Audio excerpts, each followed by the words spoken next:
உலகத்திலேயே பிரஸ்ட் கேன்சருக்கு அடுத்து பெண்கள் அதிகமா பாதிக்கப்படுறது இந்த சர்விக்கல் கேன்சர்னாலதான்.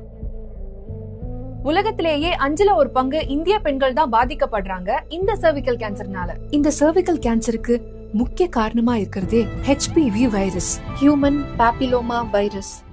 இதை எப்படி பிரிவென்ட் பண்ணலாம் மிஸ்? HPV வேக்சின் தான் இதுக்கான சொல்யூஷன். ரொம்ப காஸ்ட்லியா இருக்கு மிஸ். அதுக்குதான் நம்ம தமிழ்நாடு அரசு ஒரு அழகான இனிஷியேட்டிவ் எடுத்திருக்காங்க.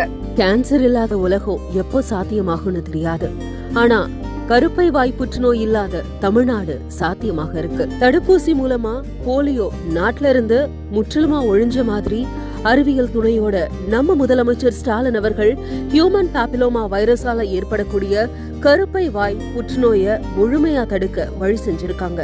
கருப்பை வாய் புற்றுநோய் இல்லாத தமிழ்நாடுன்ற இலக்கோட அரசு மற்றும் அரசு உதவி பெறும் பள்ளிகள்ல படிக்கிற 14 வயசு பெண் பிள்ளைகளுக்கு தடுப்பூசி போடும் மகத்தான திட்டத்தை நம்ம முதலமைச்சர் தொடங்கி இருக்காங்க. தமிழ்நாட்டுல கருப்பை வாய் புற்றுநோயினுடைய தாக்கம் அதிகம் இருக்கக்கூடிய மாவட்டங்களான அரியலூர், பெரம்பலூர், திருவண்ணாமலை, தர்மபுரியில முதல் கட்டமா இந்த தடுப்பூசிய பெண் பிள்ளைகளுக்கு அரசாங்கம் போட இருக்காங்க. இந்த தடுப்பூசி போடுற திட்டம் மற்ற மாவட்டங்களுக்கும் அடுத்தடுத்து விரிவுபடுத்தப்பட இருக்கு. எதிர்காலத்துல எந்த ஒரு பெண்ணும் இந்த கேன்சரால பாதிக்கப்படக்கூடாது. இது ஒரு திட்டம் இல்ல, இது ஒவ்வொரு மகளின் எதிர்காலத்துக்கான பாதுகாப்பு. இந்த தொடக்க விழா ஒரு நிகழ்ச்சி மட்டுமில்ல, தமிழ்நாட்டின் ஒவ்வொரு மகளுக்கும் பாதுகாப்பான நாளை உறுதி செய்யற வரலாற்று தருணம். ஒரு தடுப்பூசி, ஒரு விழிப்புணர்வு. கருப்பை வாய் புற்றுநோய் இல்லாத தமிழ்நாடு நிச்சயம், அது சாத்தியம். வெல்வோம் ஒன்றாக.